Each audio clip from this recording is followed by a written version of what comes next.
பிதாவாகிய தேவனையும் ஆண்டவரை இயேசுவையும் அறிகிற அறிவினாலே கிருபையின் சமாதானம் உங்களுக்கு பெருகுவதாக.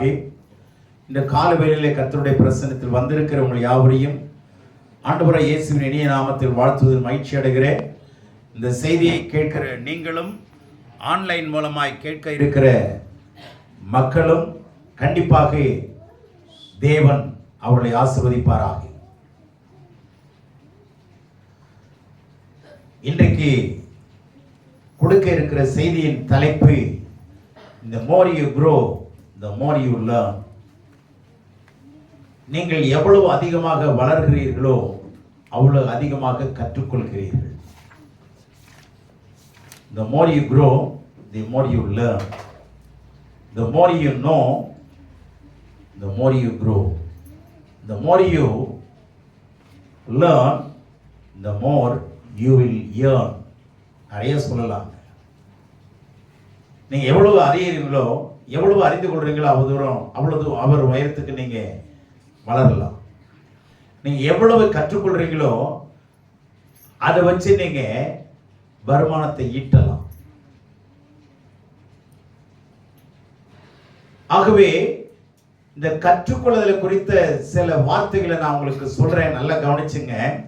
கன்ஃபூசியஸ் என்கிறதா ஒரு பெரிய மனுஷன் சொல்றார். அந்த வார்த்தை எனக்கு ரொம்ப பிடிச்சதுங்க. என்ன சொல்றாருன்னா, he who learns but does not think is lost. கற்றுக்கொள்ளுகிறவன் யோசிக்க தவறினால், சிந்திக்க தவறினால் அவன்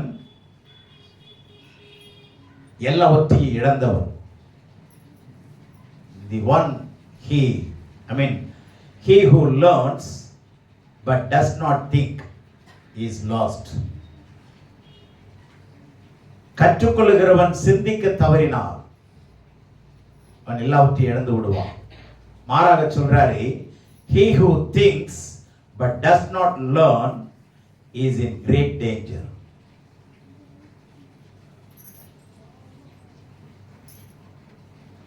கற்றுக்கொள்றது தான் நான் இப்ப சொல்றேன். என்ன சொல்றாருன்னா, இப்போ கற்றுக்கொள்ற யோசிக்க தவறுனா எல்லாத்தையும் இழந்துட்டான். இப்போ அவன் யோசிக்கிறான். யோசிக்கிறவன் கற்றுக்கொள்ள தவறினால் அவன் மிகப்பெரிய ஆபத்தில் இருக்கிறான் அப்படின்னு சொல்ற. கற்றுக்கொள்ள தவறினால் அல்லது அவன் ஒருவன் கற்றுக்கொள்ளுகிறவனாய் இருந்து யோசிக்க தவறுவானால் அவன் எல்லாவற்றையும் இழந்தவன். ஒருவேளை அவன் யோசிக்கிறவனாய் இருந்து கற்றுக்கொள்ள தவறினால் மிக ஆபத்தில் இருக்கிறான். He who thinks but he does not learn is in great danger. ஒவ்வொரு நாளும் புதுசா கத்துக்கணுங்க.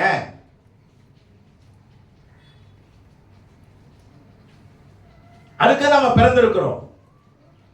இன்னொரு சொல்றாரு, change your language and you change your thoughts. நீங்க பேசுற மொழியே பேசிட்டு இருக்காதீங்க, புதுசா ஒரு மொழியை கத்துக்குங்க. உங்களுடைய எண்ணங்களை மாத்தும். எப்படி தெரியுமா? தமிழ்ல இருக்கிற வசனத்தை ஆங்கிலத்தில் படிச்சு பாருங்களேன், சில இடங்கள்ல வித்தியாசமா இருக்கும். உங்களை ஊக்குவிக்கக்கூடிய வார்த்தை அதில் இருக்கும், இம்பாக்ட் ஹெவியா இருக்கும். அதே இங்கிலீஷ்ல பல வெர்ஷன் இருக்குங்க. நான் பல வெர்ஷனை தேடி பார்ப்பேன். அதுல பார்க்கும்போது இன்னும் கொஞ்சம் கருத்து ஆழமா இருக்கும். இதை தாண்டி எபிரேயத்துல பார்ப்பேன், பாத்தீங்கன்னா இதை விட அது மேன்மையா இருக்கும். Change your language. உங்களுடைய மொழிகளை மாத்தி பாருங்க, மாத்தி படிச்சு பாருங்க, உங்களுடைய எண்ணங்கள் மாறும். கற்றுக்கொள்ள தவறுகிறவன் எல்லாவற்றையும் இழந்தவன். தயவுசெய்து நல்லா புரிந்து கொள்ளுங்க. இன்னொரு மனுஷன் என்ன சொல்றாருன்னா, to have another language is to possess a second soul. என்ன அருமையான வார்த்தை. இன்னொரு மொழியை கற்றுக்கொள்றவன், தெரிந்து கொள்றவன், அறிந்து கொள்றவன் இரண்டாவது ஆன்மாவை சுதந்திரித்துக் கொள்ளுகிறான். இன்னொரு மொழியை கத்துக்கிறவன் இரண்டாவது ஆன்மாவை என்ன செய்யறான்? பெற்றுக்கொள்கிறான். நமக்கு 2 ஹார்ட் இருக்கு தெரியுமா? 2 இதயம் இருக்கு தெரியுமா? எத்தனை பேருக்கு தெரியும் 2 இதயம் இருக்குன்னு? இல்லைங்க, ஒரு இதயம் தான் இருக்குது இல்லையா? எல்லாருக்கும் தெரிஞ்சது என்ன? ஒரு இதயம் தானே. ஆனா 2 இருக்கு தெரியுமா உங்களுக்கு? என்ன அப்படின்னா, ஒண்ணு வந்து இந்த இடங்க, நல்ல கவனிங்க. ஒண்ணு வந்து இந்த இடம், இது வந்து 2வது ஹார்ட்டுங்க. எத்தனை பேருக்கு தெரியும்னு தெரியல. நம்ம இதயம் ஒரு இதயத்தை வச்சுதாங்க லோட் ஆகுது. புரியுதுங்களா? இன்னொரு இதயம் இது, அதுதான் நடக்க சொல்றாங்க. நடந்தீங்கன்னா இங்க இருந்து ரத்தத்தை பம்ப் பண்ணி மேல கொண்டு போகும் ஈஸியா. அப்ப ஓடாத இடமெல்லாம் எல்லா நரம்புகளும் ஓட ஆரம்பிக்கும். அதுக்கு பேர் தான் செகண்ட் ஹார்ட்னு சொல்லுவாங்க. அது மாதிரி செகண்ட் சோல் இருக்குங்க. ஒரு ஆத்மா வச்சுக்கிட்டு இருந்தா நீங்க தாங்க முடியாது. பிரச்சனை பிரச்சனை பிரச்சனை. அடிஷனல் இன்னொரு ஆத்மாவை சேர்த்து ஒரு ரூம் இருந்தா பத்தாதுன்னு இன்னொரு ரூமை கட்டுறோமா இல்லையா? டம்ப் பண்ணி ஒரே இதா முடியலங்க, அதனால இன்னொரு ரூம் இருந்தா பரவாயில்ல. அப்போ 2 ரூமா இருந்தா ஒரு வாடகை எடுத்துக்கலாம், இல்ல 4 ரூம் இருந்தா வாடகை எடுத்துக்கலாம். இது பத்தலைங்க சொல்லி எக்ஸ்டெண்ட் பண்றோமா இல்லையா? எக்ஸ்பான்ஷன் நடக்குதா இல்லையா? அது மாதிரி ஒரு சோல் வச்சு ஓட்டாதீங்க. செகண்ட் சோலையும் ஆட் பண்ணுங்க. 2வது ஆத்மாவையும் சேர்த்து கொள்ளுங்க. கத்துக்குங்க. இந்த உலகத்துல மிருகங்கள் கூட சொல்லி கொடுத்தா கத்துக்குதுங்க. கத்துக்குதா இல்லையா? ஒரு கோழியை வாங்கிட்டு வந்து 3 நாள் கட்டி போடுங்க, 4 நாள் அவுத்து விடுங்க, இதுதான் உங்க வீடுன்னு அதுக்கு தெரிஞ்சுக்கும். கோழிக்கு எவ்வளவு மூளைங்க? 4 நாள் அவுத்து விட்டுருங்க, அந்த காம்பவுண்ட் விட்டு வெளியே போவாதுங்க. எங்க போனாலும் சுத்தி இங்க வந்துடும்.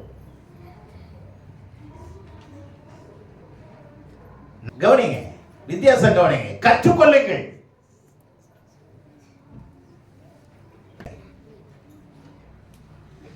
Knowledge of language is the doorway to wisdom. கவனிங்க, knowledge of language, மொழிகளை குறித்த அறிவு என்ன தெரியுமா? is the doorway to wisdom. ஞானத்திற்கு அது வாசலம்.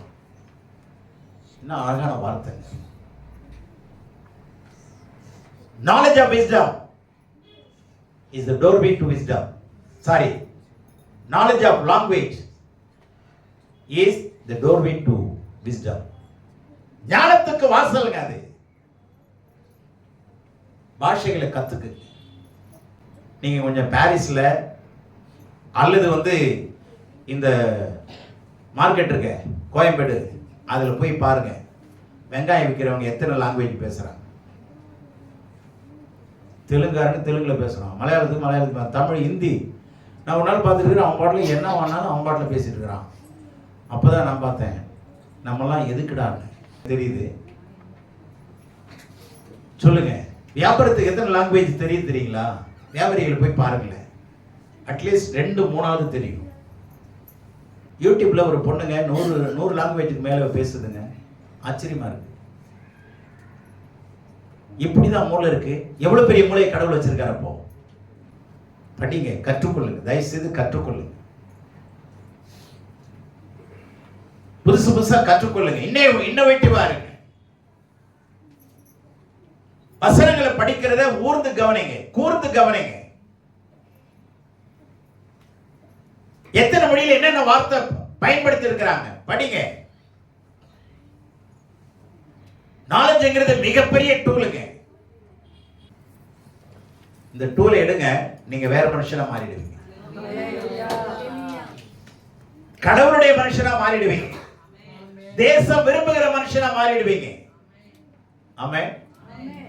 ஒரு மெக்கானிக்கு டூல் வேணுங்க, டிரைவருக்கு டூல் வேணும், கற்றுக்கொள்றவனுக்கு புத்தகங்கள் தாங்க டூல். நான் இந்த ஒரு பைபிளை தமிழதை தவிர நான் எதையும் வாசிக்க மாட்டேன். எனக்கு எந்த டூல் வேணாம் அப்படின்னா you are not a mechanic, proper mechanic. பிள்ளைகளை உங்கள்கிட்ட எத்தனை டூல் இருக்கு? The more you grow, the more you learn. The more you know, the more you grow. எவ்வளவு அறிந்து கொள்றீங்களோ அவ்வளவு தூரம் நீங்க வளரலாம்.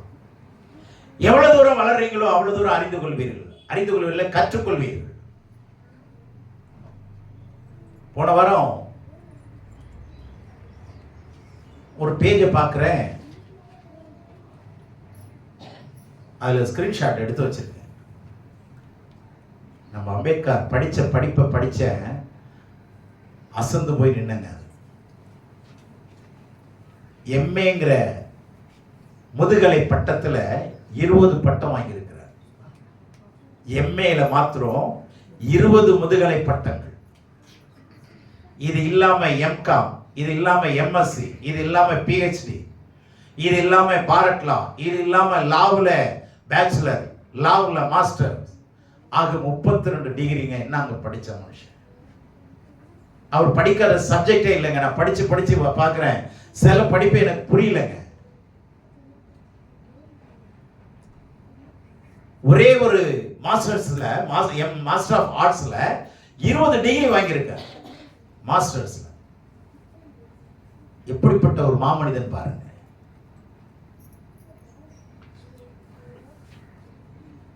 அந்த மனுஷன்லாம் உலகத்துல எப்படிங்க படிச்சிருக்கிறாரு? இவ்வளவு பெரிய படிப்பை எப்படிங்க முடிந்ததுன்னு ஆச்சரியப்பட்டேன். தேவனுடைய பிள்ளைகளே, கற்றுக்கொள்ள விரும்புறவங்க சும்மா இருக்க மாட்டாங்க. சும்மா இருக்கிறவங்க கற்றுக்கொள்ள மாட்டாங்க. இந்த வளர்ச்சியை பத்தி நான் உங்களுக்கு சொல்றேன், முகவரியா சொல்றேன், கவனிச்சுட்டே வாங்க. தேவனுடைய பிள்ளைகளாய் இஸ்ரவேல் ஜனங்கள் எகிப்தில் அடிமைப்பட்டு போனார்கள். அங்கே ஒரு தலைவனை தேவன் தேர்ந்தெடுத்து மோசையை கொண்டு அந்த தலைமைத்துவத்தின் கீழே இஸ்ரவேல் ஜனங்களை 430 வருஷம் கழித்து எகிப்திலிருந்து வெளியே கொண்டு வருகிறார். எங்கே? பாலைவனத்து. பாலைவனம் வழியாக தான் ஆண்டவர் கொண்டு வருகிறார். ரோடு மார்க்கமாக அல்ல, ஆகாய மார்க்கமாக அல்ல, பாலைவனம் வழியாக தான் நடந்து வருகிறார்கள். ஏன்னா ஆண்டவர் எல்லா வசதியும் கொடுத்து, அதாவது வசதிகளின் வழியாக நடத்துகிறவர் அல்ல, வரம்புகளின் வழியாக நடத்துகிறார். வசதிகளுக்குள்ளே வரம்பு இருக்காது. நான் சொல்றது புரிஞ்சதா? வரம்புங்கிறது என்னங்க? வயலுக்கு வரம்பு இருக்கு, மனுஷனுக்கு வரம்பு இருக்கும். வரப்பு இல்லாம வயலை பார்த்துருக்கிறீங்களா? அப்படின்னா தண்ணி என்ன பண்ண முடியாது, தேக்கம் பண்ண முடியாது, தேக்கி வைக்க முடியாது பயிர்களுக்கு. எப்படி கழனிக்கு வரப்பு இருக்குதோ அவசியமோ, அப்படி மனிதனுக்கு வரம்புகள் அவசியம். நரம்புகள் இருக்கிற மனுஷனுக்கு வரம்புகள் அவசியம். ஆமென். எனக்கு நரம்பு இருக்குங்க, வரம்பே இல்லை அப்படின்னா வெட்டுவன் குத்துவன் தான். நான் என்ன பண்ணுவேன்னு எனக்கு தெரியாது, நான் யாரா மாறுவேன்னு எனக்கு தெரியாது. என்ன இல்ல? வரம்புகள் இல்லை, நரம்புகள் துடிக்குது. தேவனுடைய பிள்ளைகளே, கடவுள் எவ்வளவு ஒழுக்கம் உள்ள மக்களா, மனுஷனா, கடவுளை போல ஒரு நல்ல ஒரு தெய்வம் யாரும் இல்லைங்க. தயவு செய்து சொல்றேன், live to love.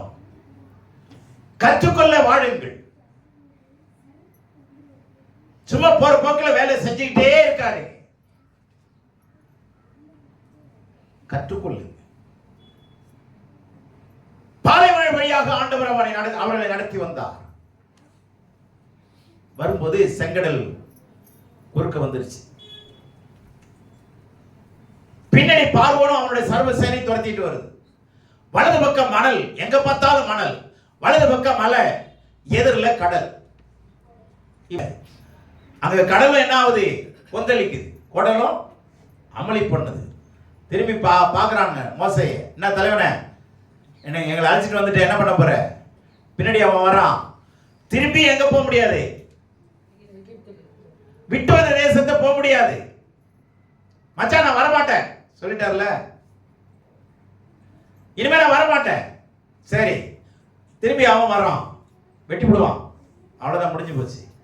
சரி, இந்த பக்கம் பார்த்தா மலை ஏற முடியாது, இந்த பக்கம் மணல் ஓட முடியாது. என்ன செய்யுது? என்னையா எப்படி கொண்டாந்து லாக் பண்ணிட்ட? அப்போ மோசே கேட்கிறார், ஆண்டவரே, ஜனங்கள் தத்தளிக்கிறார்கள், what should I do? I don't know, எனக்கு தெரியல. என்ன மோசே தடுமாறுற? உன் கையில என்ன இருக்கு? சின்ன கோல் இருக்கு. சும்மா நீட்ட. எதுக்கு நேரா? கடலுக்கு நேரா நீட்டு. கடலுக்கு நேரா இல்லாண்ட கோலை நீட்டினா செங்கடல் ரெண்டாய் பிளந்தது. எல்லா ஜனங்களும் குடு குடு குடு குடுன்னு ஓடிட்டாங்க. எத்தனை லட்சம்? 6 லட்சம் புருஷர்கள், 30 லட்சம் ஜனம் எல்லாம் செங்கடலை தாண்டி போயிடுச்சு. சரி, ஏன் சொல்றேன்னா அந்த பக்கம் வந்துட்டான். நான் சுருக்கமா சொல்றேன். இப்போ கொண்டு போய் கடைசியா மோசேக்கு வயசாயிடுச்சுங்க. ரொம்ப கட் ஷார்ட் பண்ணி சொல்றேன். மோசேக்கு வயசாயிடுச்சு, இறந்துட்டாரு. இப்போ அடுத்த தலைவனை ஏற்படுத்தணும். ஆண்டவர் உள்ளுக்குள்ளேயே மறைமுகமா ஒரு தலைவனை ஏற்படுத்திட்டாரு. யாருக்கும் தெரியாது. உள்ளுக்குள்ளே ஒரு தலைவனை ஏற்படுத்திட்டே வந்தாருங்க. ஆண்டவர் ஒரு கட்சியில ஒரு தலைவன் போயிட்டான்னா அடுத்தது யாருன்னு யோசிப்பாங்க. நம்முடைய ஆண்டவர் அப்படி இல்லை. சர்வ ஞானம் உள்ளவர். அடுத்த ஆள் என்ன பண்ணுவாரு? தயார் பண்ணுவாரு. தயார் பண்ணிட்டாரு. மோசே மரித்த பின்பு கர்த்தர் யோசுவாவை நோக்கி, என்ன அழகான வார்த்தை. யோசுவா எதிர்பார்க்கல. லீடர்ஷிப் எடுத்துக்கோ, தலைமைத்துவத்தை எடுத்துக்கோ, நீ தான் நடத்தும். மோசே சொன்ன மாதிரி இவன் சொல்லலைங்க. இல்ல ஆண்டவரே, நீ விட்டுரு, நான் ரொம்ப படிக்காதவன். மோசே இத்தனைக்கும் சர்வ கலாசாலையை படிச்ச மனுஷன், சகல ஞானத்திலும் தேறினவர். அவன் சொல்றான், என்னை விட்டுருங்க ஆண்டவரே. சொல்லவே இல்லைங்க. சொன்ன உடனே ஓகே, அடியான் இருக்கிற வந்துடுறேன். அதுதாங்க தேவன் விரும்புறாரு. உங்க ஞானத்தை நம்பி ஆண்டவர் கூப்பிட மாட்டாருங்க. உங்க அறிவை நம்பி, உங்க ஆற்றலை நம்பி, உங்களுடைய பக்தியை நம்பி, உங்களுடைய சக்தியை நம்பி, உங்களுடைய பணத்தை நம்பி, உங்களுடைய பேரை நம்பி, உங்க புகழை நம்பி, உங்களுடைய லெவலை நம்பி, உங்களுடைய ஸ்டேட்டஸை நம்பி ஆண்டவர் நம்மளை கூப்பிடவே இல்லை. நம்ம ஸ்டேட்டஸ் எல்லாம் நார்மல் ஸ்டேட்டஸ், கேவலமான ஸ்டேட்டஸ். நம்ம பாவிகளா இருந்தோம். இதை விட வேற என்ன இருக்கு? அக்கிரமக்காரர்களா இருந்தோம். ஆனா அவரை நம்பி நம்மளை கூப்பிடுறாரு. அவரை நம்பி, அவ்வளவுதான். ஓகே ஆண்டவரே, உங்களை நம்பி வேணா நான் வரேன், வந்துருங்க. அதுக்கப்புறம் ஆண்டவர் எப்படி மாத்துறாரு பாரு. இப்போ யோசுவா இந்த ஜனங்களை லீட் பண்ணி போயிட்டே இருக்காரு. பார்த்தா யோர்தான் குறுக்க வருது. யோர்தான் நதி 3000 அடி உயரத்திலிருந்து வருகிற மலையிலிருந்து தோன்றி புறப்பட்டு வருகிறதான நதி. அது அறுவடை காலத்துல கரை புரண்டு ஓடுகிற ஒரு ஜீவ நதி. 3000 அடி உயரத்திலிருந்து வந்ததுன்னா அந்த தண்ணியோட வேகம் எவ்வளவு இருக்கும்? இந்த வெலாசிட்டி எப்படி இருக்கும்? கொஞ்சம் யோசிச்சு பாருங்க. யாராவது முன்னாடி நிக்க முடியுமா? அவ்வளவுதான். அதுக்கப்புறம் ஆளை பார்க்கவே முடியாது. 100 மைல் தூரத்துக்கு அப்புறம் தான் அவனை பார்க்கணும். ஆமா, தேடினாலும் கண்டுபிடிக்க முடியாது. தேடியும் காணாதிருப்பாய். தேடியும், அவ்வளவு ஸ்பீடுங்க அதனுடைய வேகம். அந்த வேகமான நதி குறுக்க வருது. இப்போ இஸ்ரவேல் ஜனங்கள் அதை கடந்துதான் போகணும். இப்ப கவனிங்க, ஒவ்வொரு லெவல்லையும் ஒவ்வொரு விசுவாசம் வளரணுங்க. ஒவ்வொரு லெவல் வரும் பொழுது, ஒவ்வொரு தடைகள் வரும் பொழுது உங்களுக்கு அறிவு பெருகணும். ஆமென். கற்றுக்கொள்ளுகிற அனுபவம் பெருகணும்.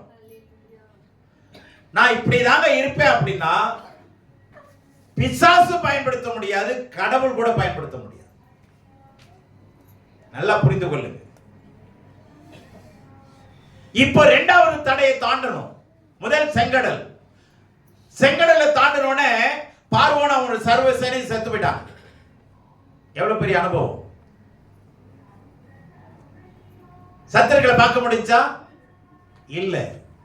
இப்ப கவனிங்க, இந்த அனுபவம் வேற. அதாவது செங்கடலை கடக்கிற அனுபவம் வேற, யோர்தானை கடக்கிற அனுபவம் வேற. அப்படி கடக்கணும்னா நீங்க சில காரியங்களை அறிந்து கொள்ள வேண்டும், புரிந்து கொள்ள வேண்டும், கற்றுக்கொள்ள வேண்டும். அறிந்து கொண்டவர்கள் புரிந்து கொள்வார்கள், புரிந்து கொண்டவர்கள் அறிந்து கொள்வார்கள்.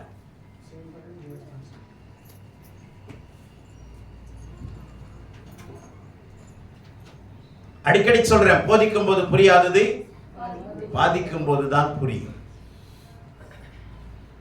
ஆகவே இந்த முதல் சவாலை மோசே சந்தித்தார். ஜனங்கள் வெற்றியோடு வெளியே வந்தாங்க. இப்ப அடுத்த சவால் நிக்குது. என்னுடைய பிள்ளையே, ஒவ்வொருத்தருடைய வாழ்க்கையிலும் சவால் மேலே சவால் வந்துகிட்டே இருக்குங்க. அதை நீங்க சந்திக்கணும். அதை ஜெயிக்கணும்னா நீங்க கற்றுக்கொள்ள வேண்டிய விஷயத்தை மறந்துடாதீங்க.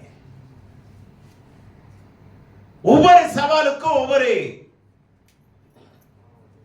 அறிவு அடையணும், அனுபவம் அடையணும். அப்பதான் மற்றவங்களுக்கு சொல்லி தர முடியும். இப்ப இரண்டாவது சவால் நல்லா கவனிங்க. செங்கடலுக்கு வரும்பொழுது எந்த ஒரு நிபந்தனை இல்லாம தான் அழைச்சிட்டு வந்தார். ஹலோ இஸ்ரவேல் ஜனங்களே, எல்லாரும் நான் சொல்ற மாதிரி எல்லாம் வாயை மூடிக்கணும், கையை கட்டிக்கணும், என் பின்ன வாங்க சொல்லவே இல்லை. அணியனையே போனாங்க, அவ்வளவுதான், முடிஞ்சு போச்சு, வந்துட்டாங்க. ஆனா இப்போ யோர்தானுக்கு வரும் பொழுது மோசே நடத்தின மாதிரி இருக்காதுங்க. அடுத்த சேலஞ்ச், சவால்களை சந்திச்சு பாருங்க. அவன் தாங்க ஞானவானாய் மாறுவான், புத்திசாலியா மாறுவான், குணசாலியா மாறுவான். இந்த கற்றுக்கொள்றதுனால நிறைய விஷயங்கள் இருக்குங்க. ஒன்னு சொல்றேன், நல்லா கவனிங்க. நீங்க கற்றுக்கொள்ளுகிறவர்களா இருப்பீர்களானால், கற்றுக்கொள்ளும்படி விரும்புகிறவர்களா இருப்பீர்களானால், முதலாவது உங்க பழக்கம் மாறும், வழக்கம் மாறும். பழக்கம் என்பது தனிப்பட்ட மனிதனுடையது, வழக்கம் என்பது ஒரு சமுதாயத்தை சேர்ந்தது. அந்த உங்களுடைய பழக்கத்துக்கும் சமுதாயத்தினுடைய வழக்கத்துக்கும் நீங்க சாஞ்சி போக மாட்டீங்க. செவ்வாய்க்கிழமை நல்ல நாள் இல்ல, சமுதாயம் சொல்லும் எல்லா நேரமும் என் கடவுள் படைச்சது நல்ல நேரம். தேவ மனுஷன் சொல்லுவான் உங்க கற்றுக்கொண்டது. ஆமே, பழக்கம் மாறும், வழக்கம் மாறும். புரிஞ்சா? கற்றுக்கொள்றவங்க, கெட்ட வார்த்தையை பேசுறவங்க கற்றுக்கொள்ள கொள்ள அந்த வார்த்தைகள்லாம் மாறிடுது. ஒத்துக்கிறீங்களா? வார்த்தைகள்லாம் கண்டிப்பா மாறிடும். வார்த்தை மாறினா கற்றுக்கொள்கிற வாழ்க்கை மாறும்.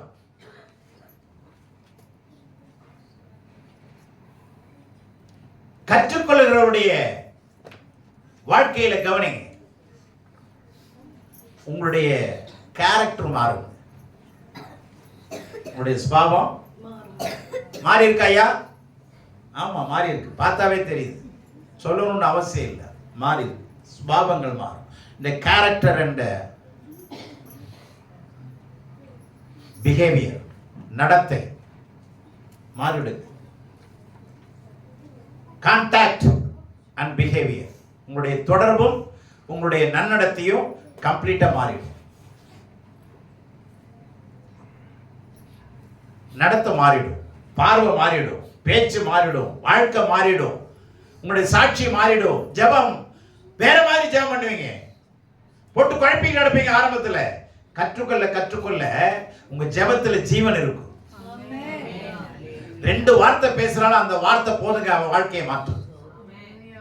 அல்லேலூயா. கற்றுக்கொள்ள தீர்மானி. ஒரு ஒலிம்பிக்ல வித்தியாசமா நான் ஒண்ணு பார்த்தேங்க. அதாவது குதிரையை ட்ரெயின் பண்றான். குதிரையை எப்படிங்க ஒரு ட்ரெயின் பண்றான் ஒரு மனுஷன், அதை புரிய வைக்கிறாங்க. என்ன அழகா புரிஞ்சுக்குது பாருங்க. இவன் புரிய வைக்க ட்ரை பண்றான், சந்தோஷம் தான். அது புரிஞ்சுக்குதே. என்னங்க பெரிய ஆளு, ஒரு மியூசிக் நோட்டு போடுறாங்க. அந்த மியூசிக்ல சொல்லி தரான், இந்த டோன் வரும்போது ரைட்ல திரும்பணும்னு சொல்லி தரான். இந்த ராகம் வரும்போது எங்க திரும்பணும்? ரைட்ல. அடுத்த ராகம் வரும்போது நேரா போ, மாறிக்குது. அடுத்த டோன் மாறும்போது லெஃப்ட்ல திரும்புது. எவ்வளவு காலம் எடுத்திருப்பான். அது எவ்வளவு அழகா பழகி இருக்குது பாருங்க. மிருகங்களோட பழக தெரியுது மனுஷனுக்கு, மனுஷனோட பழக தெரியல. மனுஷனோட என்ன பண்றது இல்ல, பழக தெரிய மாட்டேங்குது. நல்லா கவனிச்சுங்க. என்ன அதை பார்க்கும்போது ஆச்சரியமா இருந்தது, கண்கொள்ளா காட்சியா இருந்தது. எப்படி இந்த மிருகம் அழகா லேர்ன் பண்ணிக்குதுங்க. தயவு செய்து இன்னைக்கு ஒரு தீர்மானம் எடுங்க. ஆண்டவரே, நான் கற்றுக்கொள்ளும்படி தீர்மானிக்கிறேன்.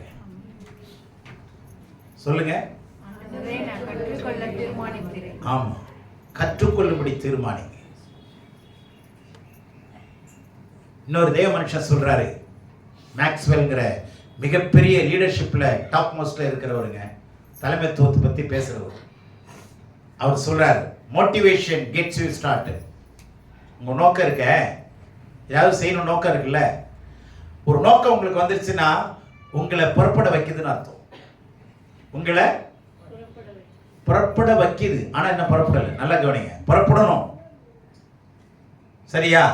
எது நோக்கம்? Motivation gets you start.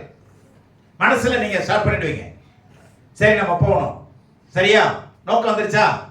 இப்போ சொல்றாரு, ஹேபிட்ஸ் கீப் யூ கோயிங். அந்த நோக்கத்தை பழக்கமா மாத்து. அது உன்னைய என்ன பண்ணும்?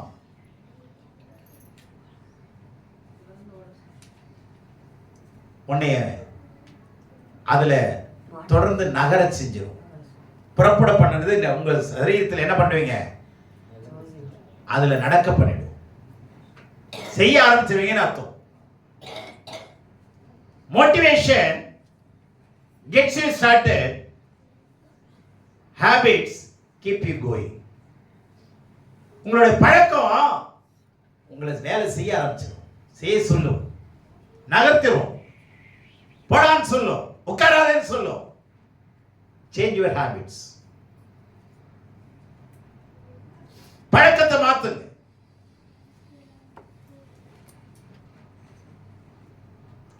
பழக்கம் என்ன ஆயிடும்? அப்படியே உங்க இருதயத்தில் தப்பான பழக்கத்தை வச்சிருக்கீங்கன்னா அது உங்களுடைய உள்ளத்துக்குள்ள போய் என்ன ஆயிடும்? அது வேரூன்றிடும்.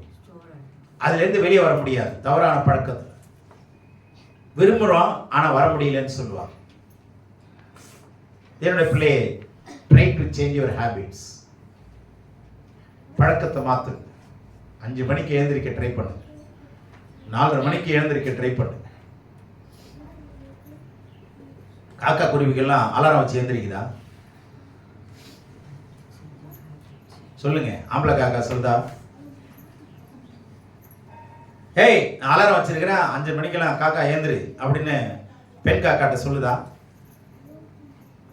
காலையில நமக்கு முன்னாடி எழுந்து கத்துதுங்க.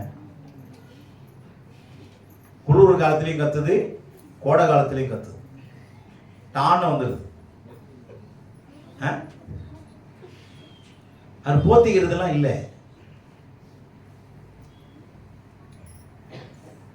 அதனுடைய ஹேபிட் பாரு. தேவனுடைய பிள்ளைகளே, தயவுசெய்து கற்றுக்கொள்ள தீர்மானியுங்கள். இப்ப கவனிங்க. இப்போ யோர்தானுக்கு வரணும். இப்ப யோர்தானுக்கு வந்த உடனே யோசுவா முறையை மாத்துறாரு, பழக்கத்தை மாத்துறாரு. அப்ப என்ன அர்த்தம்னா, கடவுள் ஒரே மாதிரி உங்களை வாழ்நாள் முழுவதும் நடத்துவார் என்று நினைத்துக் கொள்ளாதீர்கள். டெய்லி வேற மாதிரி கடவுள் உங்களை நடத்தி கொண்டே இருப்பார். ஆமென். ஆனால் ஆண்டவர் மாறாதவர், ஆனால் அவர் நம்மை மாற்றுகிறவர். ஆண்டவர் ஒருவர் மாறாதவர். ஏன்னா அவர் சட்ட ரீதியானவர், சட்டங்களை மாற்ற மாட்டார். சட்டங்கள் கொடுத்தவர், சட்டங்களை பெற்றவர்கள் மாற வேண்டும். ஆமென். அல்லேலூயா. இப்போ செங்கடலை தாண்டி கொண்டு வந்துட்டாரா? கொண்டு வந்துட்டு மோசே மூலமா மிகப்பெரிய ஒரு விஷயத்தை செஞ்சுட்டாங்க. என்னன்னா, மனுஷன் எப்படி வாழணுங்கிற சட்ட திட்டத்தை, நியாயப்பிரமாணத்தை கொடுத்துட்டார். எப்படி வாழணும், தனிப்பட்ட மனுஷன் எப்படி வாழணும், குடும்பம் எப்படி நடத்தணும், மனைவி எப்படி நடத்தணும், பிள்ளைகள் எப்படி நடத்தணும், சபை எப்படி நடத்தணும், தலைவர் எப்படி இருக்கணும், எல்லா சட்ட திட்டங்களும், சிவில் லா, செரிமனியல் லா, வீட்டில் நடத்துற நல்லது கெட்டது நடத்துற பாத்தீங்களா, அதெல்லாம் எப்படி நடத்தணும், இது எல்லாத்துக்கும் கற்பனையை கொடுத்துட்டாருங்க. 10 கட்டளை மூலமா கொடுத்துட்டாரு.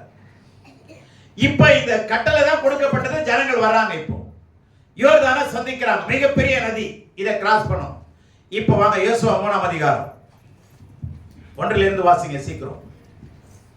அதிகாலமே யோசுவா எழுந்திருந்த பின்பு அவனும் இஸ்ரவேல் புத்திரர் அனைவரும் சித்தீமில் இருந்து பிரயாணம் பண்ணி யோர்தான் மட்டும் வந்து அதை கடந்து போகும் முன்னே அங்கே ராத்தங்கினார்கள். யோர்தானை கடக்கும் முன்னே அங்கே வந்து ராத்தங்கினார்கள். 3 நாள் சென்ற பின்பு அதிபதிகள் பாளையம் எங்கும் போய் ஜனங்களை நோக்கி, எல்லா ஜனங்களுக்கும் ஜனங்கள் போறான், போய் அங்க சொல்றான், நீங்கள் உங்கள் தேவனாகிய கர்த்தருடைய உடன்படிக்கை பெட்டியையும் அதை சுமக்கிற லேவியராகிய ஆசாரியர்களையும் கண்டவுடனே நீங்களும் உங்கள் இடத்தை விட்டு பிரயாணப்பட்டு அதற்கு பின் செல்லுங்கள். இப்ப என்ன சொல்றா? ஜனங்களை நோக்கி, ஜனங்களே, இஸ்ரவேல் ஜனங்களே, என்ன பண்ணணும் தெரியுமா? லேவியராகிய ஆசாரியர்கள், இவங்க யாருன்னா, இவங்க ஒரு லேவி வம்சம்னா ஒரு வம்சம். அப்படின்னா என்னன்னா, கடவுளுக்கென்று பணிவிடை செய்கிறவர்கள். கடவுளுக்கென்று பணிவிடை செய்கிறவர்களை இந்த ஆசாரிய குடும்பத்திலிருந்து, லேவியர் குடும்பத்திலிருந்து இந்த பணிவிடை செய்கிறவர்களுக்கு பேர் ஆசாரியர்கள். பூஜை செய்கிறவர்கள், பூஜிக்கிறவர்கள், ஆராதனை நடத்துகிறவர்கள்.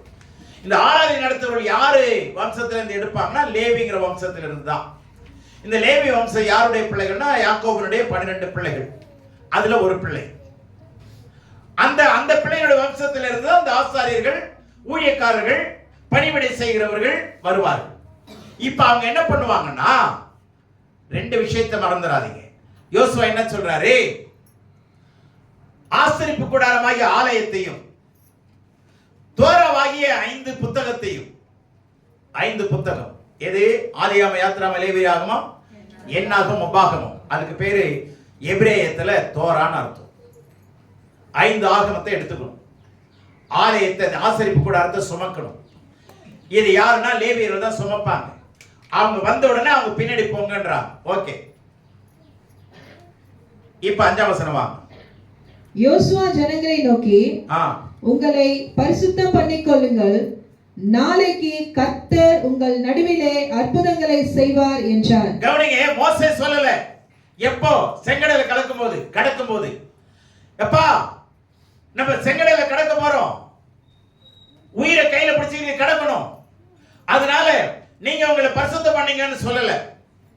இப்ப அடுத்த சேலஞ்சுக்கு வரும்போது ஆண்டவர் சொல்றாரு, தேவ மனுஷன் மூலமா, யோசுவா மூலமா, ஜனங்களே நீங்கள் உங்களை என்ன பண்ணிக்கொள்ளுங்கள்.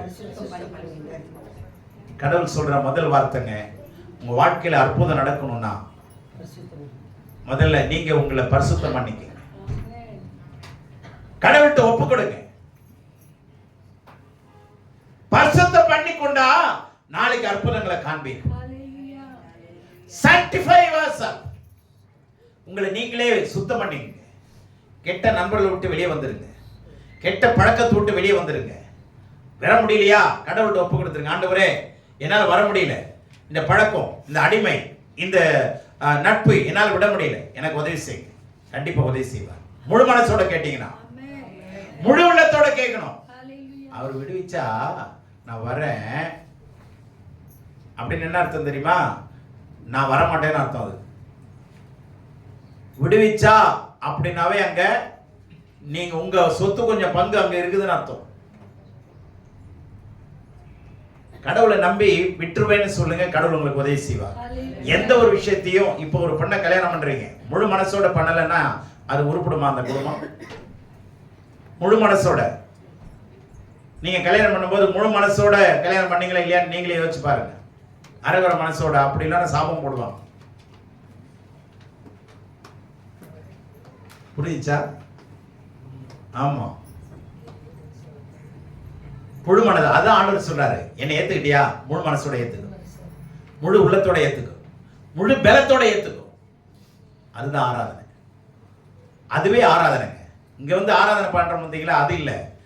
முழு மனதோட, முழு உள்ளத்தோட, முழு சிந்தனையோட, முழு மனசோட நீ என்னை ஏத்துக்க, அதுவே ஆராதனை. அல்லேலூயா, அதுவே ஆராதனை. இப்ப ஆண்டவர் சொல்றாரு, உங்களை பரிசுத்தம் பண்ணிக் கொள்ளுங்கள். அப்படின்னா நீங்க உங்களை பரிசுத்தம் பண்ணிக்க முடியாது. கடவுள்கிட்ட ஒப்பு கொடுங்க, அவர் உங்களை பரிசுத்தம் பண்ணுவார். ஏன்னா அவர் பரிசுத்தர். அதனால அவர் சொல்றாரு, நான் பரிசுத்தராய் இருக்கிறது போல நீங்களும் உங்கள் நடக்கிற எல்லாவற்றிலேயும் பரிசுத்தமாயிரு. இப்ப பரிசுத்தம் பண்ண சொல்றார். சுத்தம் பண்ணிக்கோ, பாவங்களை அறிக்கையிட்டு ஆண்டவர்கிட்ட மன்னிப்பு கேட்டு மனம் திரும்பி வா, அதுக்கப்புறம் ப்ரொசீட் பண்ணிக்கலாம். சரியா? இப்ப அடுத்தது சொல்றார் 6ஆம் வசனம். பின்பு யோசுவா ஆசாரியர்களை நோக்கி, நீங்கள் உடன்படிக்கை பெட்டியை எடுத்துக்கொண்டு ஜனங்களுக்கு முன்னே நடந்து போங்கள் என்றான். இப்ப கவனிங்க, இப்ப எதை எடுத்துக்கணுமா?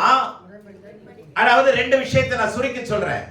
தேவனுடைய ஆலயமாகி ஆசரிப்பு கூடாரத்தை மோசே செஞ்சு வச்சாரு. பலிபீடம், பரிசுத்த ஸ்தலம், மகா பரிசுத்த ஸ்தலம்னு ஒரு கூடாரத்தை செஞ்சு வச்சார். அந்த கூடாரத்தை பிரிச்சு தூக்கலாம். திருப்பி எந்த இடம் வேணுமோ அந்த இடத்துல என்ன பண்ணிக்கலாம்? போட்டுக்கலாம். டென்ட்டை எடுத்து டென்ட் போடுற மாதிரி அந்த மாதிரி தான் செஞ்சாரு. எப்ப வேணாலும் பிரிச்சுக்கலாம், எப்ப வேணாலும் கோத்துக்கலாம், எந்த இடத்துல வேணாலும் போட்டுக்கலாம்.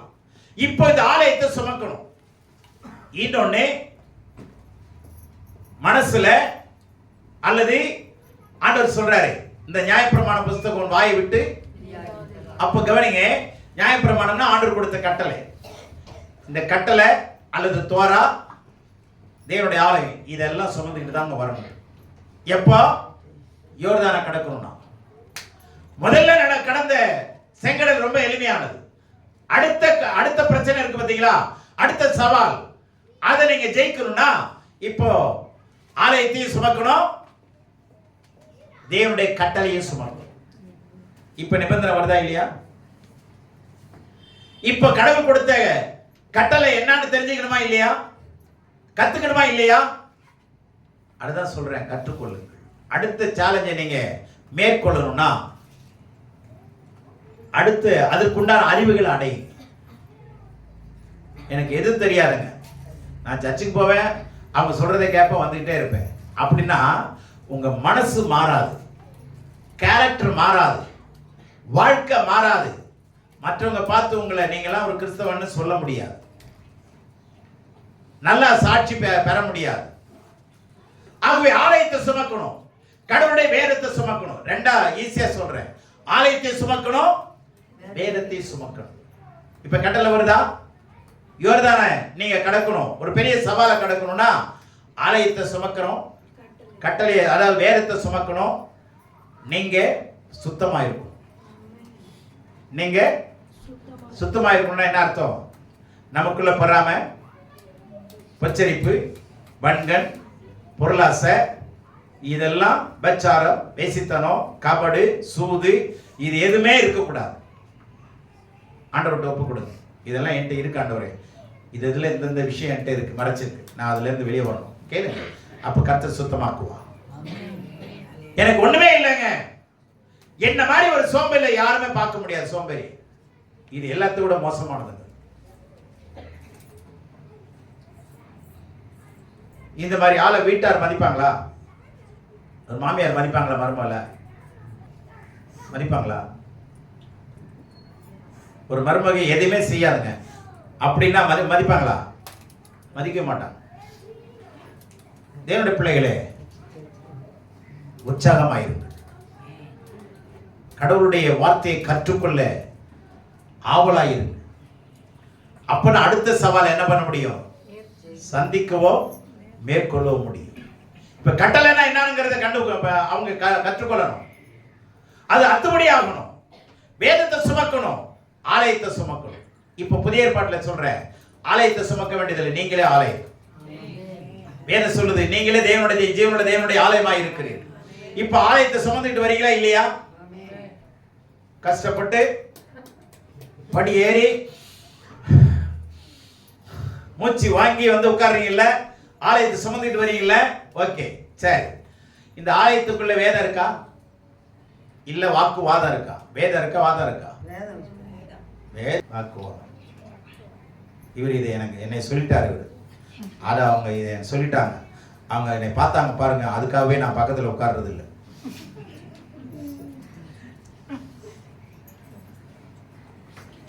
அப்போ எங்கிருந்து நம்ம அதாவது யோர்தானை கடக்கிறது? அடிச்சுட்டு போயிடும், காலை வைக்க முடியாது. தேவனுடைய பிள்ளைகள் நல்லா கவனிங்க. The more you grow, the more you love.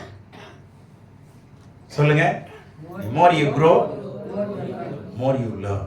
எவ்வளவுக்கு அதிகமா நீங்க வளர்றீங்களோ அவ்வளவுக்கு அதிகமா நீங்க கற்றுக்கொள்கிறீங்க. இப்ப வேதத்தை சுமக்கணும், ஆலயத்தை சுமக்கணும், நீங்களும் சுத்தமாகணும். அப்படிப்பட்ட ஊழியர்கள் முன்னே போவாங்க. போய் அந்த ஆசாரியர்கள் அந்த யோர்தான் நதியில காலை அதாவது உள்ளங்கால் பட்ட உடனே ரெண்டாய் பிளந்ததா. உள்ளங்கால் பட்ட உடனே. தேவனுடைய பிள்ளைகளே, உங்க பிரச்சனை ரெண்டா பழக்கணுமா இல்ல நானே பழந்து போய் கிடக்குறேன்னு சொல்லணுமா? வாய பழந்துக்கிட்டு நம்ம கிடக்கணுமா இல்ல பிரச்சனை நமக்கு வழி கொடுக்கணுமா? நான் உலக பிரகாரமா சொல்லட்டுமா? ஒரு பெரிய ரவுடி வரான்னு வச்சுங்க, ஈஸியா புரிபடியா சொல்றேன். சின்ன ரவுடி என்ன சொல்லுவார் தெரியுமா? ஏய் அச்சா, மாமா வந்துட்டான்டா, நான் இங்கே என்ன பண்ணக்கூடாது, பாராட்டக்கூடாது, மச்சான் நீ பார்த்துக்கோ சொல்லுவாங்களா இல்லையா? மரியாதை கொடுப்பாங்க. ஒத்துக்கிறீங்களா? அப்போ நல்லா சொல்றேன், கவனிங்க. நீங்க தெய்வீக அறிவு உள்ளவர்களா இருந்தால் மலைகள் உங்களுக்கு வழி கொடுக்கும். அல்லேலூயா. ஆமா, மலைகளே உங்களுக்கு வழி கொடுக்கும். எப்பா நீ வெட்டி பாதியாக்கிரு, நான் உனக்கு உனக்கு என்னை ஒப்பு கொடுக்குறேன், என்னை விட்டு பாதையா மாத்திரு, இல்ல பாலமா மாத்து, நீ எப்படி மாத்திக்கிற மாத்திக்கோ. கடுமையானவனுக்கு கடுமையானவைகள் வழி கொடுக்கும். கடுமையானவனுக்கு கடுமையானவைகள் வழி கொடுக்கும். தேவனுடைய பிள்ளையை, நீங்க விசுவாசத்துல கடுமையா இருக்கிறீங்களா இல்ல முரட்டுத்தனத்துல கடுமையா இருக்கிறீங்களா? உங்க சுபாவத்துல கடுமையான ஆளா இருக்கிறீங்களா? வேத அறிவு அடைங்க. உங்களை மலை இல்லை, உங்களை தண்ணி மாதிரி உங்களை மாத்திருங்க, லேசா உங்களை மாத்திரும். ஆமென். அடுத்த சவாலுக்கு ஏன் வளர முடியல தெரியுமா? கற்றுக்கொள்ள மாட்டேன்றீங்க. எத்தனை பேருக்கு புரியுதுன்னு தெரியல. ஏதோ வர போறோம்ன்றவங்க கற்றுக்கொள்ள மாட்டாங்க. அப்படின்னா நீங்க அடுத்த சவாலை ஜெயிக்க முடியாது. உங்களுக்கு வாழ்க்கையில சவால் மேல சவால் இருக்கா இல்லையா? இப்ப 3 மணிக்கு போய் கோயம்பேட்டில் நீங்க காய்கறி வாங்கிட்டு வரணுங்க. எத்தனை மணிக்கு அங்க போகணும்? எப்ப ஏந்திரிக்கணும்? ஒரு 25 வயசு இருக்குங்க அந்த பிள்ளைக்கு. 2 குழந்தைங்களை விட்டுட்டு அவன் வீட்டுக்காரர் போயிட்டாரா இல்ல விளையிட்டாரா என்னன்னு தெரியல. அந்த பிள்ளைய கேட்டேன், அம்மா அது சாதாரணமா வெறும் கருவேப்பிலை தாங்க வாங்கிட்டு வருது, சேல் பண்ணுதுங்க. நான் கேட்டேன், எத்தனை மணிக்குமா கிளம்புறேன்னு? நைட் 2:30 மணிக்கா? 2:30 மணிக்கா? எப்படிமா போவேன்? அதுதான் நான் சவால்னு. எத்தனை பிரச்சனை எனக்கு வந்தது தெரியுமா? எத்தனை பேர் 2:30 மணிக்கு வழியில எனக்கு பிரச்சனை கொடுத்தாங்க. உண்மையா இல்லையாங்க? உண்மையா இல்லையா? சும்மா விட்டுருவான் நம்பால. 2:30 மணிக்கு ஒரு பிள்ளை போகுதுன்னா பாராட்டணுமே. இவ்வளவு இருட்டில் ஆம்பளையே போக மாட்டான். தைரியமா போகணும், சேலஞ்சை சந்திக்கணுங்க. அப்பதாங்க வாழ்க்கை வாழ முடியுது. தேவனுடைய பிள்ளையே, அறிந்து கொள்ளுங்க, எப்படி சந்திக்கணுங்கிறத அறிந்து கொள்ளுங்க, கற்றுக்கொள்ளுங்க. அதுக்கு யோசுவா மிகப்பெரிய டீச்சராகவும் கோச்சராகவும் இருந்தார். கற்றுக்கொள்ள திராணி இல்லை அப்படின்னா ஆண்டவருடைய பரலோகத்தை பெற்றுக்கொள்ள கூடாதுங்கிறது தெரிஞ்சு வச்சிருங்க. மறுரூபம் அடைய முடியாது, மறுபிறப்பு அடைய முடியாது, ஆண்டவர் வரும்போது போக முடியாது. இங்கே கடை வச்சுக்கிட்டு என்ன பண்ணலாம்? குந்தாணி மாதிரி உட்காந்துக்கலாம், வியாபாரம் பண்ணிட்டு இருக்கலாம். எந்த வியாபாரம் ஆனாலும் நீங்க பாட்டில் செய்யலாம். தேவனுடைய பிள்ளைகளே, கற்றுக்கொள்ளுங்க. இப்ப இந்த பாடத்தெல்லாம் கற்றுக் கொடுத்துட்டு வர்றாரா இல்லையா? இஸ்ரவேல் ஜனமே, நீ முன்னாடி மாதிரி செங்கடலை கடந்து வந்து நினைச்சிடாத. இது அடுத்த சவால். இது அடுத்த சவால். பையன் சொன்னாங்கல்ல, நான் ஞானஸ்நானம் எடுக்க போறேன், ஒரு பெரிய சவாலுங்க அது. அவங்க குடும்பத்துல இது பெரிய சவாலா இல்லையா? என்னையா மிகப்பெரிய சவாலுங்க அது. ஆனா அவரை நம்பி இது ஜெயிக்க முடியாது. கடவுள் கர்த்தரை நம்பி சார்ந்து இருந்தாதான். கர்த்தருடைய வார்த்தையும் அவருடைய வேதத்தையும் அவருடைய ஆலயத்தையும் சுமக்கிறவங்க தான் கற்றுக்கொள்வார்கள். நான் டெய்லி எத்தனை மணி நேரம் உட்கார்றேன், எத்தனை மணி நேரம் படிக்கிறேன், எத்தனை மணி நேரம் அப்சர்வ் பண்றேன், எத்தனை மணி நேரம் எழுதுறேன். எழுதுங்க, உங்க ஆயுசு நாள் கூடும். கருணாநிதி ஐயா மறைந்த கலைஞர், அவர் முத்தமிழ் கலைஞர்னு சொல்றாங்கல்ல, ஏன் அவரை கேளுங்களேன் எப்படி அவங்க ஆயுசு நாட்களுக்கு காரணம்னு அவர் சொல்வார். படிக்கிறதும் எழுதுறதும் யாருக்கு பழக்கம் இருக்கோ அவன் ரொம்ப நாள் வாழ்வான். மைண்டு ஷார்ப்பன் ஆகும். மைண்ட் என்ன ஆகும்? ஷார்ப்பா. நான் படிக்கிறது நிறுத்தி பல வருஷம் ஆச்சுங்க அப்படின்னா வேலைக்கு ஆகாது. படிக்கிறத நிறுத்தினாங்கன்னா வளர்றது நின்று போச்சுன்னு அர்த்தம். தேவனுடைய பிள்ளைகளே, இப்ப கற்றுக் கொடுத்து நடத்திட்டே வராரு, கற்றுக் கொடுத்து நடத்திட்டே வராரு. இப்ப செங்கடல உள்ள போகும்போது ஒரு இன்ஸ்ட்ரக்ஷன் கொடுக்கிறார். அப்பா 12 பேர்ல 12 கோத்திரத்துக்கு ஒரு ஆளா என்ன பண்ணிக்க தெரிஞ்சுக்கோ. 12 கோத்திரத்துக்கு எத்தனை ஆளு? ஒரு கோத்திரத்துக்கு ஒரு ஆள்னா 12. 12 வருதா? புதிய ஏற்பாட்டுல 12 ஸ்டேஷன் இருக்காங்களா? இருக்காங்களா? இவனை எல்லாம் பேரலா வருது. ஆண்டவர் சர்வ ஞானம் உள்ளவர். அங்க இன்னும் நம்ம ஆழமா போக விரும்பல. 12 ஆள் எடுத்துக்கோ, 12 கல்லை எடு. வெளியில இருந்து கல்லை எடுத்து நடுவுல என்ன பண்ணுவாங்க? ஆசாரியர்கள் இதை சுமந்துட்டு போறவங்க அந்த யோர்தான் பிரிஞ்ச உடனே இந்த ஆசாரியர்கள் போய் நடுவுல நின்னுக்காங்க. மீதி எல்லா ஜனங்களும் என்ன பண்ணிடணும்? போயிடணும். போன பிற்பாடு என்ன பண்ணணும்னா இந்த 12 பேர் வெளியில இருந்து 12 கல்லை எடுத்துட்டு வந்து எங்க நின்னாங்களோ அங்க வச்சிடணும். அங்க இருந்து இன்னும் 12 கல்லை எடுத்துட்டு வந்து வெளியில வச்சிடணும். தங்குற இடத்துல, வெளியில போய் தங்குற இடத்துல. ஏன் இது ஏங்க இந்த மாதிரி எல்லாம் பண்ண சொல்றாரு? இது மாதிரி எல்லாம் மோசே, ஹலோ எங்க தலைவன் நல்லா இருந்த ஆள் போடுது. மோசே உன்னோட மோசமான ஆள் இல்லை. அவர் சார்வசாரமா வாயானாரு, நாங்கள் பாட்டில் ஆட்டுக்குட்டி மாதிரி மேனேஜ்மெண்ட்டுக்குள்ள வந்துட்டோம். நீனே இவ்வளவு நிபந்தனை கொடுக்குற அப்படின்னு சொல்லாமா இல்லையா? யாராவது கேட்டாங்களா? கேட்கலங்க. அதுக்கு பதில் சொல்றாரு, இப்படி அடுத்த தலைமுறை உங்களுக்கு கேட்டுச்சுன்னா இந்த மாதிரி எல்லாம் நடந்ததுன்னு சொல்லிவிடு. சொல்லிவிடு அப்படின்னு என்ன அர்த்தம்? அடுத்த தலைமுறைக்கு கற்றுக் கொடுறான்னு அர்த்தம். எத்தனை பேருக்கு புரிஞ்சிச்சு? கற்றுக்கொள்றவங்க தான் என்ன பண்ண முடியும்? தயவுசெய்து கற்றுக்கொள்ளலை அப்படின்னா அடுத்த தலைமுறை நீங்களே கெடுக்கிறீங்கன்னு அர்த்தம். அடுத்த தலைமுறைக்கு உங்களால என்ன பண்ண முடியாது? கொடுக்கவே முடியாது. அதனாலதான் இவ்வளவு பெரிய பட்டம் படிச்ச எல்லாருடைய கட்சி ஸ்லோகத்தை பாருங்க, அம்பேத்கருடைய ஸ்லோகத்தை பாருங்க. உதாரணம், அம்பேத்கருடைய ஸ்லோகம் என்ன தெரியுமா? கற்பி, ஒன்று சேர், புரட்சி செய். முதல்ல எதை சொல்றாரு? கற்றுக் கொடுறாங்க. என்னுடைய பிள்ளைகளே, கற்றுக்கொள்ளுதல்ங்கிறது மிகப்பெரிய ஒரு கலைங்க. அது மிகப்பெரிய education is one of the art. கலை. அது learning is art, கலை. அதனாலதான் காலேஜில் எல்லாம் கலை கல்லூரின்னு போட்டிருக்காங்க பாத்தீங்களா? ஆர்ட்ஸ் அண்ட் சயின்ஸ் அப்படின்னு. அது ஒரு கலை. படிக்கிறதுங்கிறது ஒரு கலை, கற்றுக்கொள்றது ஒரு கலை, அதன்படி நடக்கிறது ஒரு கலை. ஆமென். இப்ப கற்றுக் கொடுத்து கீழ்ப்படிய வச்சுக்கிட்டே வராரு. என்னுடைய பிள்ளைகளே, அடுத்த சவாலை நீங்க சந்திக்கணும்னா கற்றுக்கொள்ளணும், கீழ்ப்படிக்கணும். கற்றுக்கொள்ளணும், அடையாளமா மாறணும். கடவுள் நம்மை ஆசீர்வதிப்பாராக. இந்த செய்தியை நல்லா கேளுங்க, மறுபடியும் கேளுங்க. கடவுள் உங்களை நிச்சயமாக ஆசீர்வதிப்பார். ஆமென்.